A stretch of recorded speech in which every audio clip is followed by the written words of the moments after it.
Yesterday, 4 World Cup games. All 4 ended in a tie. Nobody won, nobody lost. And if you're an NFL or NBA fan watching for the first time, you're probably sitting there thinking, wait, what just happened? Did the broadcast glitch out? Did I miss something? No, you didn't miss anything. This is exactly how the World Cup is supposed to work. And here's the thing nobody tells you before the tournament starts. Soccer can end in a tie. For real. That's not a malfunction. It's not because both teams played badly or ran out of energy. It's actually built into the rules on purpose. And once you understand why, it completely changes how you watch this tournament. So stick with me for the next minute, because by the end of this, you'll understand the World Cup better than half the people posting about it online right now. Let's start with what you already know. In the US, you grew up on the NFL, the NBA, Major League Baseball. In every single one of those, there's always a winner. Football has overtime. Basketball has overtime.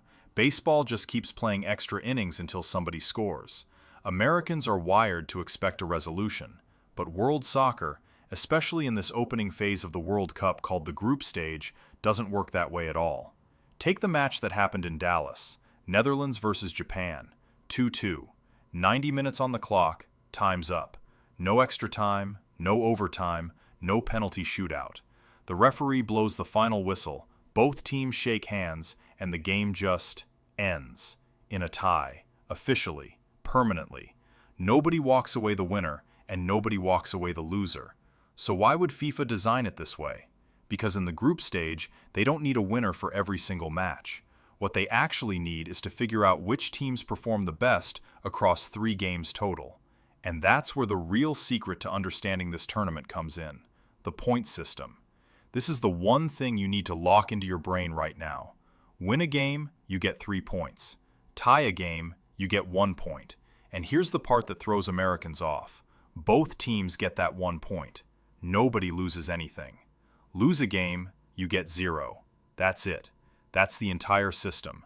3 for a win, 1 for a tie, 0 for a loss. Now think about what that actually means strategically. If you're already leading your group and you're playing a tough opponent, a 1-point tie is actually a perfectly fine outcome. It's not a failure. It's a calculated, safe result.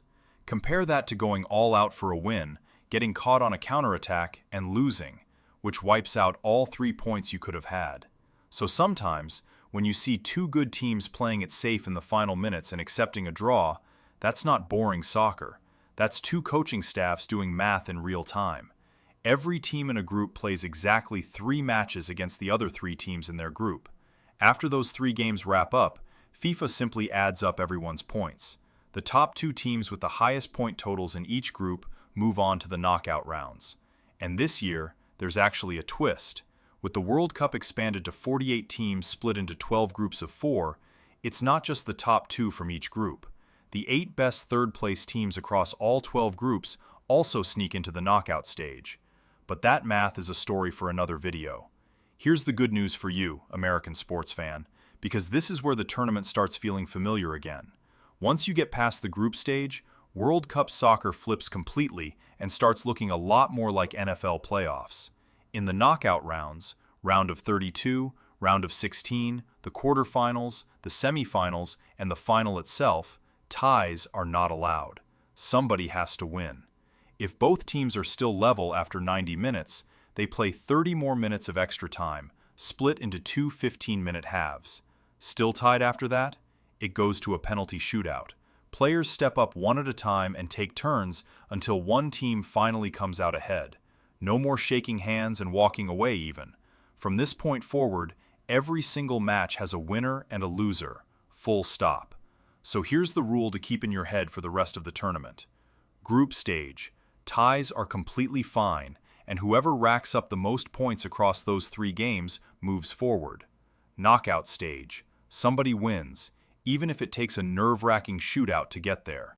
And here's the part that I think actually makes soccer better than people give it credit for. A tie does not mean a boring game. That Netherlands-Japan 2-2 draw I mentioned earlier was considered one of the best matches of the entire opening week because both teams kept attacking all the way until the final seconds. each one chasing a goal that could have completely changed their group standing. Nobody just sat back and ran out the clock. And because a tie still carries real value on the scoreboard, there's almost no such thing as a meaningless match in the group stage. Even a team that's already clinched their spot in the next round keeps playing at full intensity, because their points total and their goal difference can determine whether they finish first or second in the group. And that decides who they have to face next in the bracket. So next time you flip on the World Cup and see a 1-1 scoreline with 20 minutes left, don't reach for the remote thinking the game is dead. That's not a boring match. That's two national teams running the numbers in their heads, deciding exactly how much risk is worth taking for one more point. If this helped the World Cup finally click for you, follow along, because next up I'm breaking down the weirdest rule in this entire tournament, the third place rule, where 12 teams finish third in their group, but only 8 of them actually make it through to the knockout stage. You will not believe how FIFA decides which 8 get in.